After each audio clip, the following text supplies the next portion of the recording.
Hello and welcome to the One Obsession at a Time podcast. It is the 17th of February. It is the Lunar New Year.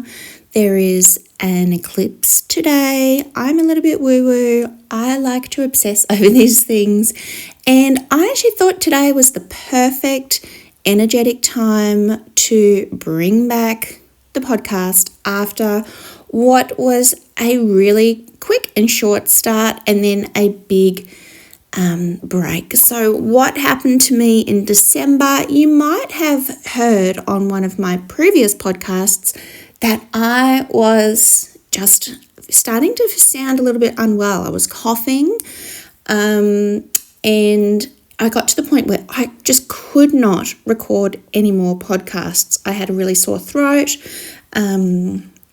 My nose was going crazy. I started having headaches and I just fell into the longest sickness I've had in a long time. I was ill for about 2 weeks and then I got some antibiotics because I was coughing every night and staying up coughing all night. I had to move into my lounge room for the month so I didn't keep my husband awake all night.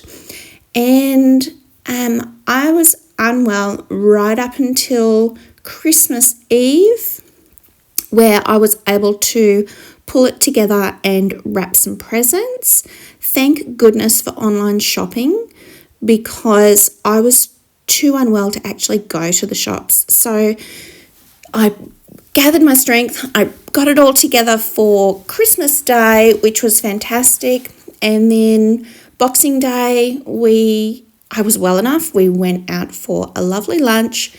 And then ever since then, I've just been playing catch up with cleaning the house, catch up with work tasks, things that I have to do for work, catching up with my health.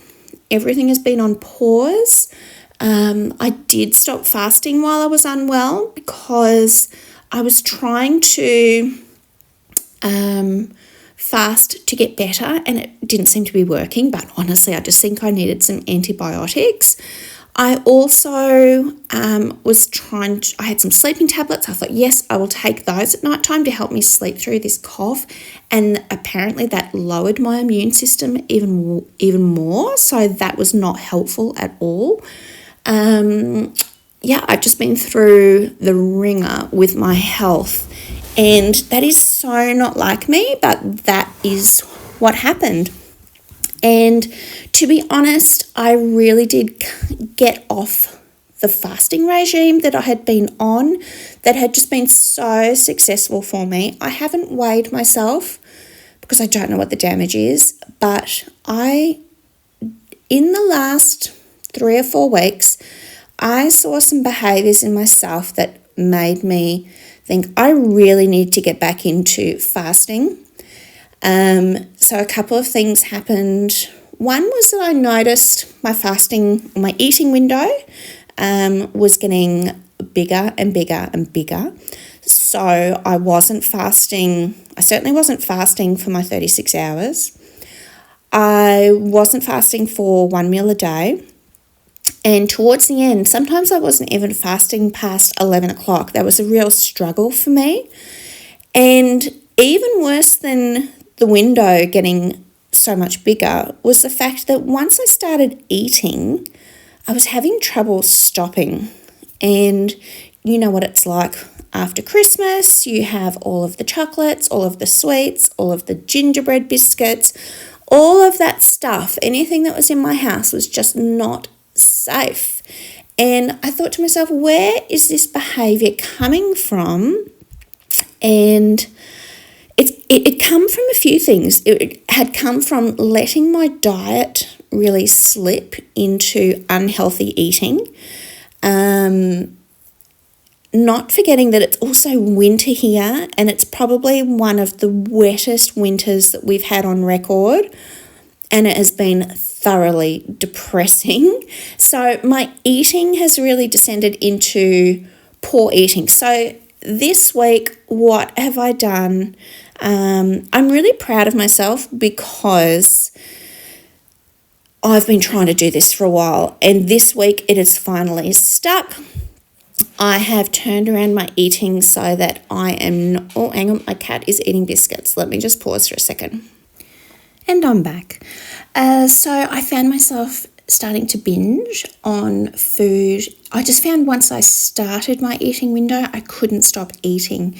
And a lot of that was that I was eating the wrong foods. So we had somebody bring some Tim Tams over from Australia. They are the most delicious chocolate biscuit. And once I had one of those, I couldn't stop. And I was having, instead of just having one Greek yogurt, I'd be having two, and then finding that I just needed to keep eating until, honestly, I felt really bad about myself. And I thought, what is this behaviour? So I actually did one of my favourite things to do, which was find a good book to read about my problem. And so I found this book. It's actually free, I believe, and it's called Never Binge Again. This is kind of new behaviour for me. I mean, I suppose I've sat down and eaten a whole packet of biscuits before. Who hasn't? But this felt like something that was happening every day, and I was actually getting anxiety about it. I was actually starting to think, oh, I'm hungry, and once I start eating, am I going to be able to stop? So I found this book, and it's called Never Binge Again, and I read through this book, and it is actually quite fantastic. It identifies this feeling within yourself as an entity that can be controlled, and I don't know if I agree with this, but it calls it the pig. So this desire within you to go against everything that you want for yourself, everything that you want for your health, everything you want for your own behaviours, your self-image. The pig works against you, and even little things. So it tells you in this book to set aside some always behaviours, such as I always have a drink of water in the morning before I have my coffee. Some never behaviours, such as I never eat more than one biscuit at a time. Some conditional behaviours, so it might be I eat dessert on Fridays, or I eat dessert in restaurants, those sorts of things. And there was one more. Oh, I can't remember what it was. But anyway, it sets down, it puts your behaviour into these 4 categories, and then you just have these rules to live by, and any noise outside of those rules is the pig talking. So for instance, yesterday, one of my rules was I never eat before 12. And my sons come home for lunch from school at 11:30 every day. And yesterday I thought to myself, this is really crazy. Like, they are home for lunch. Why don't I sit down and have lunch with them at 11:30? What difference does half an hour make? And so I ate.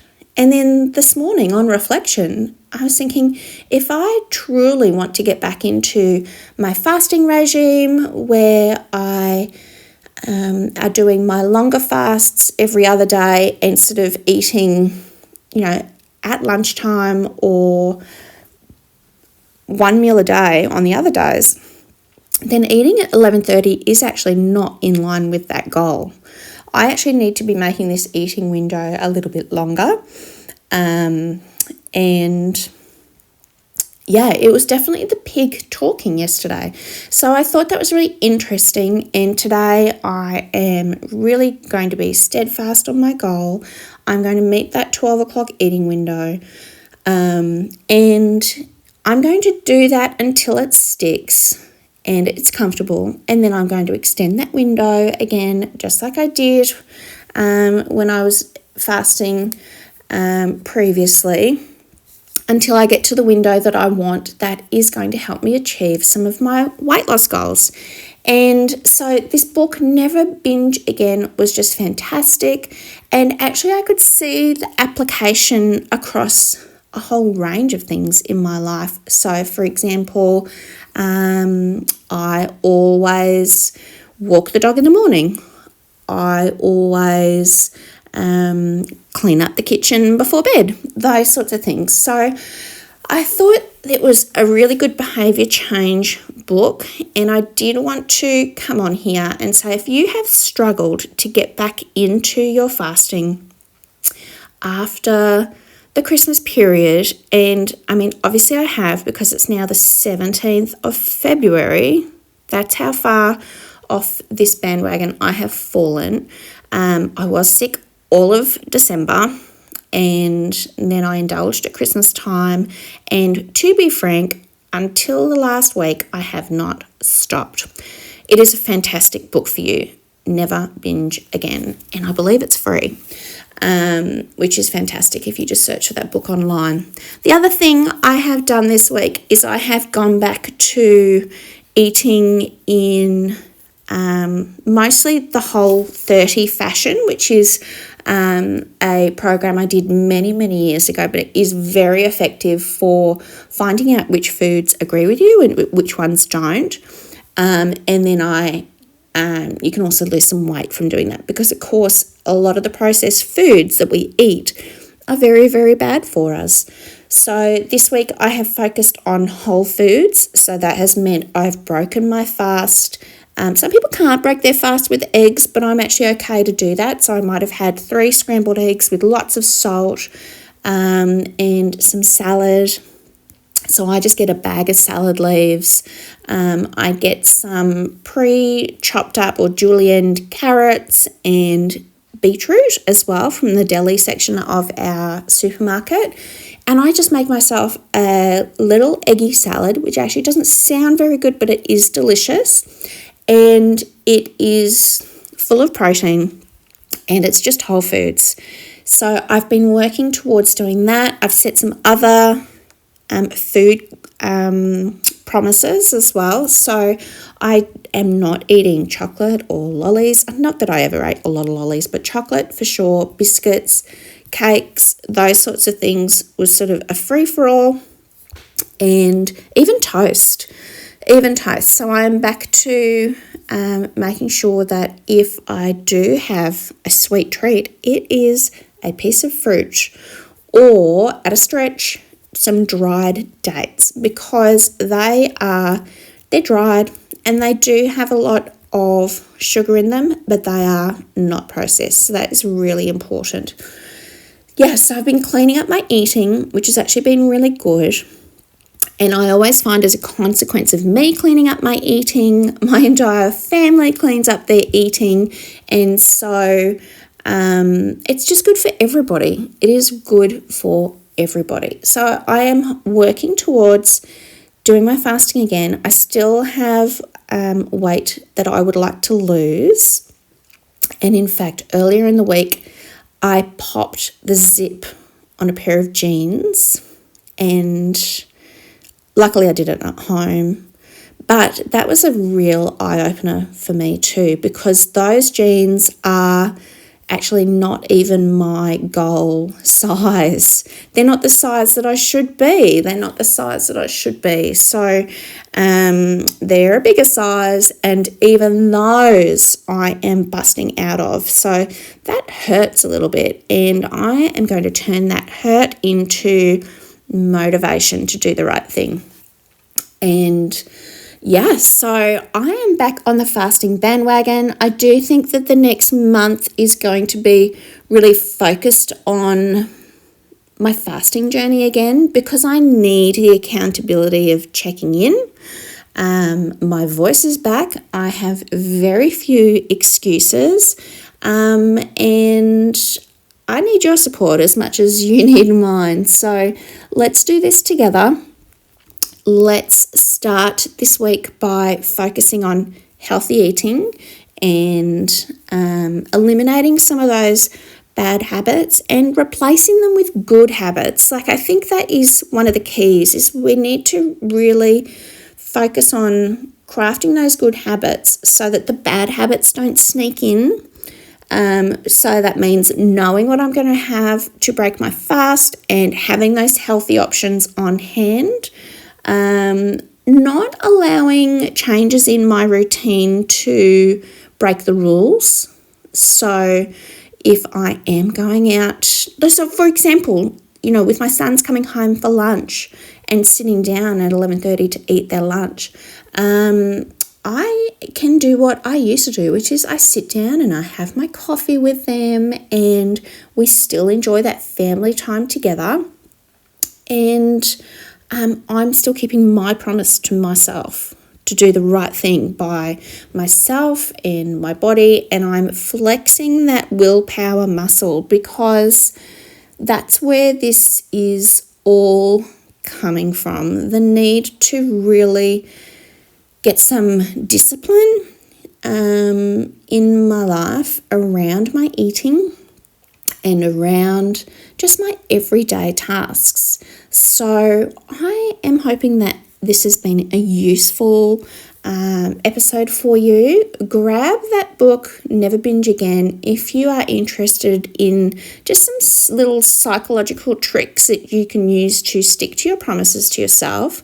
It's very good. It actually guides you through the process of setting your own promises. It has some online materials that you can download, and it's about keeping your promise to yourself. It's nobody else's promise. And I found that to be a really useful book, and it has helped me to get back on track this week. So here is to being back on track, guys. Looking forward to talking to you in the next episode. Goodbye.